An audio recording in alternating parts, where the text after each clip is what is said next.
It's nothing special. Episode 0. I've been making videos for a while, and I started off, I guess, the first of like real thing that I was able to do with making any kind of videos was TikTok, making skits, making comedy videos, sometimes making music stuff. Um, and it was cool. I got to amass a pretty decent audience on there and found a community of content creators and people that were really cool to meet and talk with and experience things with. Um, but like a lot of people that have gotten their 15 minutes of fame on TikTok, it's always hard to migrate that audience anywhere else.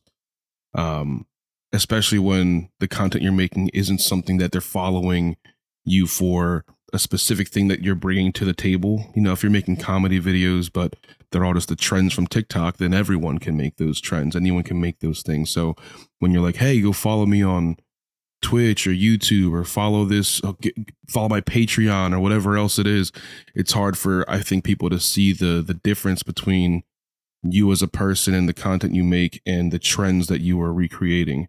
So I definitely think I fell into that kind of trap on TikTok, but regardless, I don't regret any of it. I had a blast making every single one of those videos, and getting to experience the things I did and meeting the people that I got to meet. But when I started the YouTube channel a couple years ago at this point, I thought I was going to continue to do that. Just, hey guys, go follow me on YouTube and I'll keep making these skits and things, but they'll just be longer. Not realizing that, I don't know, I guess the 60-second mark, 90 seconds, maybe 2 minutes was about the length of videos comedy wise that I was willing to make or really understood how to make, to hold someone's attention and make something that's supposed to be objectively funny for 5 minutes. I know I would get bothered when like me and my siblings would get together and we'd be showing each other our favorite TikToks since the last time we'd seen each other. And my sister would bring out a 5-minute video and we're sitting there like, come on, we're all just trying to watch these 30-second clips, laugh, move along. It's hard, you know, and it's something that I didn't even want to really do, but I kind of felt like everywhere that I made content, whether it was TikTok or Instagram, I was always making comedy videos, trying to make people laugh, trying to amuse people. And it just felt like the natural step of, yeah, just make comedy stuff on YouTube. Besides that, I mean, I like making other things. I had a podcast with some friends that we started in college and it didn't really go anywhere, but we had a blast making it, just getting together once a week and recording episodes, shooting the shit and saying whatever, you know? So I guess I've kind of gotten to this point now where I don't feel like there's anything left for me to make besides this kind of stuff, at least for the time being. It was hard to keep everyone organized and on a regular schedule for a podcast. And I don't want to make 5-minute long skits acting out 3 different parts. I'm not really in a community or in a circle where people necessarily want to like come in and act in videos for me and things like that, which I don't blame anyone. It's kind of hard to sit in front of a camera and talk as if you know someone's on the other side watching and listening. And, you know, people are shy. People have different anxieties and things they're nervous about. I don't know. I guess there's a part of me like that's, I guess, narcissistic for thinking that this is something that's going to be something, but I just want to make things, I guess, is the root of it all. I want to be able to formulate an idea and convey that idea in a I don't know, clear as I can manner. And I think that's what resonated so much with me with the podcast, which is why I was really upset when we couldn't keep it going. And I kept thinking to myself, oh, well, you know, people do solo podcasts. There's one-man podcasts. People do their one-person podcasts. People do that thing. It's not an undoable thing. But I also don't think that I'm inherently interesting enough for people to be like, yeah, I got to see what this guy has to say every week.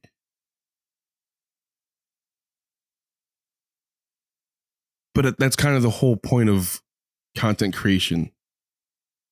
I feel like, at least, is that you make something because even if there isn't a huge audience for it, you know that there's, or at least you think or hope that there's someone out there who's waiting for that kind of video that you want to make for them to watch and listen and connect with. Something that I really like to make, or I guess not make, what I really like to watch, what I constantly find myself falling down rabbit holes with, is anything that someone is passionate about. It doesn't have to be the top 10 most amazing anime on the planet, or the 15 fastest cars you've ever seen, the 10 richest airplane tickets you can get for $300 cheaper if you like. I never was into the sensationalized stuff. Obviously, everyone will, get into some of those things occasionally. I've watched the Casey Neistat videos of him with the first class plane tickets and things like that. But it's never been the thing that I find myself going down a rabbit hole of. You see one of those videos and you go to the next video and you're pretty much done with it. You understand that that is something that's amazing. It's cool. It's awesome to see. But me personally, I will probably never be in a situation where I'll be experiencing that. So it's cool to see it once, but I don't want to bog down and compare my life to something that is this grandiose thing and then feel smaller because of it. Not that that's what they're trying to do, but I feel like this is kind of how social media works. You see the highlights of someone else's life and you compare that to your own. And then you're just kind of left feeling like I haven't done enough. The things I really like to watch are anything where someone you could clearly tell has spent a lot of time doing it. And it's not that they're going to this video having done a ton of research and, oh, here's all the facts you need and here's the main points of this amazing thing that happened however many years ago. Here's the dates, here's the people. It's the things where someone just kind of hops in front of a camera or starts filming something and you know that everything that's happening was just something that they knew already. It's something that they were already familiar with and they just really wanted to get out there. I'll say right now, the one I'm really addicted to is Project Camp on YouTube. Group of people that moved out to this kind of like wooded area and they're starting like a camp for a bunch of people. Project Camp, look it up. It's pretty dope. Just popped up one day in my YouTube recommendeds. Had never watched a video like that before, but now I'm obsessed. So I didn't want to keep trying to force myself to make things that I thought were going to be popular, that I thought were going to be, set up to go viral. On top of that, I feel like when you do those kinds of things and you like make a video that you didn't really want to make, but you assume that this is what the people want and it should get views, and then it doesn't, it just leaves you feeling even worse because now you just spent all this time doing something you didn't want to do and it didn't even have the outcome that you thought or expected. So I just kind of feel like I'm in a place now where back then making the TikTok videos, I was following a lot of the trends. I was doing what I thought I had to do and trying to make the videos I thought I had to make. I didn't want to keep doing things that I felt like I had to do. And when I would try to do anything outside of those comedy videos, algorithms are robots. You know what I mean? Like they don't know that people's interests are going to change and they're not kind of designed for that thing. So when I would do anything else that wasn't specifically a comedy video, if I tried anything with a music type of video or a more serious acting kind of video, immediately the views drop and you feel like, oh, I'm not good enough to make that kind of stuff, so I shouldn't make it. And whether I'm good enough or not, I really don't know. I guess we'll find out as I keep making these, but I wanted to make things that I was actually interested in and excited to make. And it's taken me a while to even just work up the courage to do this thing where I sit in front of a camera by myself and just talk about things I'm interested in. I really enjoy movies, manga, anime, TV series, and analyzing those things and seeing how a good story is told, how you formulate a good plot line, how you make good characters, how you make people connect with those characters. I love music and how music as rap and hip hop and country and classical, whatever it may be, have their own genres and how those things are so different. And at the same time, how you can take those things and put them into a movie or a show or a series or an anime, and it can have a completely different effect on you compared to when you just hear that song playing on Spotify. I like how all these different elements can come into one thing to make a story, amplify a story, or communicate an idea even clearer than if you just had an actor on screen or a person behind a camera talking like this.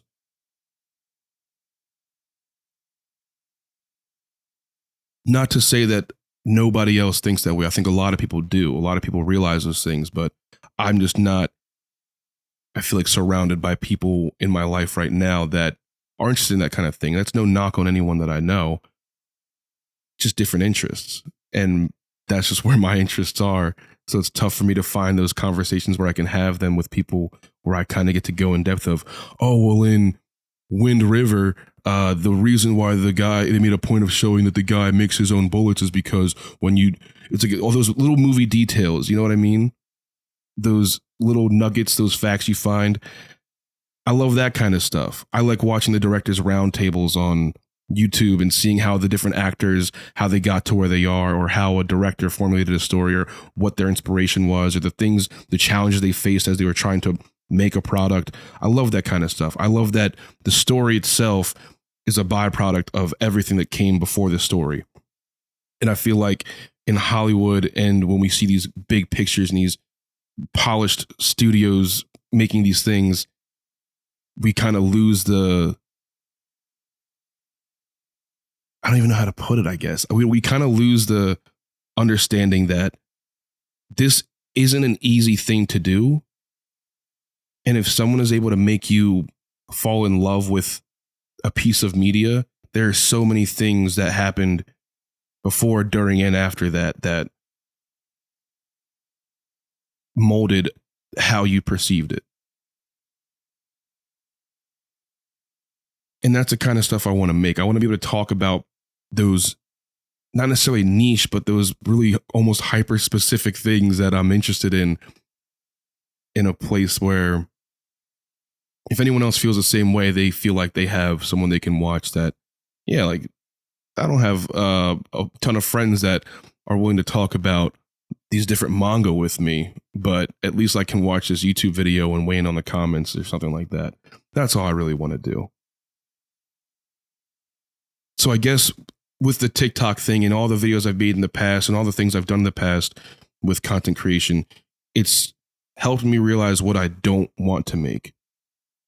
Even with this YouTube channel, the first videos I was putting up, I did like a Q&A thing, which I was like, okay, like, you know, it was my first attempt to migrate the audience over, and it did okay. I still remember posting the video, or I guess right before posting the video, I sent it to a couple friends like, hey, can you watch this and just like, let me know what you think. Is it good? Do you think people would watch this kind of thing? And the feedback I got was overwhelmingly positive, and I just felt super hyped about that. And even when I only got like a couple of views, but I expected there wasn't going to be a mass rush to a YouTube channel of a obscure TikTok celebrity, it just felt good to see that I was able to do something that wasn't just in that box of TikTok. But then I made other videos, and I tried to make this video about this song that I wrote and kind of breaking down the lyrics, almost like Genius lyrics, but, you know, like a off-brand great value version. And I tried to work it as a skit, so it was kind of funny, but also still do the Genius lyrics thing of breaking down the lyrics. I thought it fell flat. I personally thought it fell flat. I thought even when I was making it, it just felt so forced. I think all those videos, I think I took them down at this point. I really don't know. I don't often open up my YouTube channel anymore, but hopefully now I'll be opening it more and doing stuff. But I thought it fell flat. And then I tried to do a review video of, I think it was Squid Games. And I've watched so many hours of videos on YouTube about how to make your channel grow, how to get 1,000 subscribers in 30 days, how to make sure that your audience watches past the 3-minute mark, how to write scripts for your videos. I wrote a script for that video, and I hated every second of recording it. I just kept,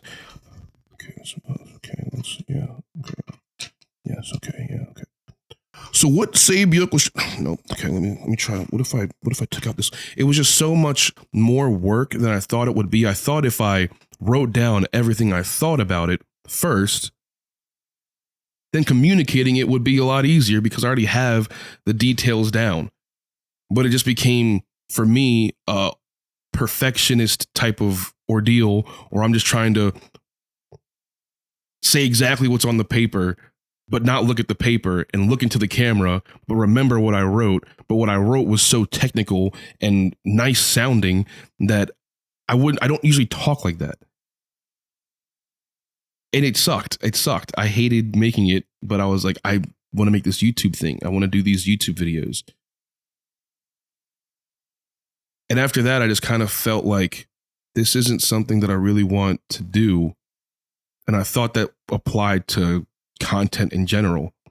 But I still kept making like videos here and there on Instagram and things like that. And I went back to making trends to grow on Instagram. And it's not that it's not fun, but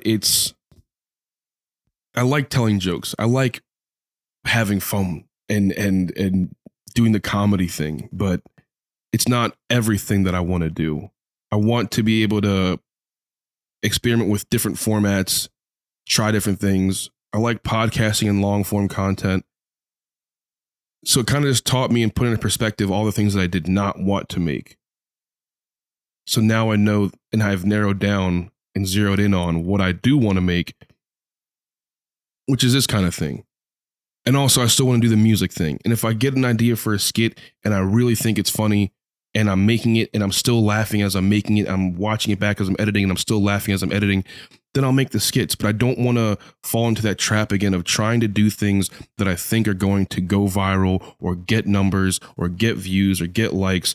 I just want to do the things that I think that I know I want to do and build a community around that. The first time I did this, speaking about TikTok, I just got obsessed with the numbers, and all that came of that was 500,000 followers who didn't go anywhere else. You know what I mean?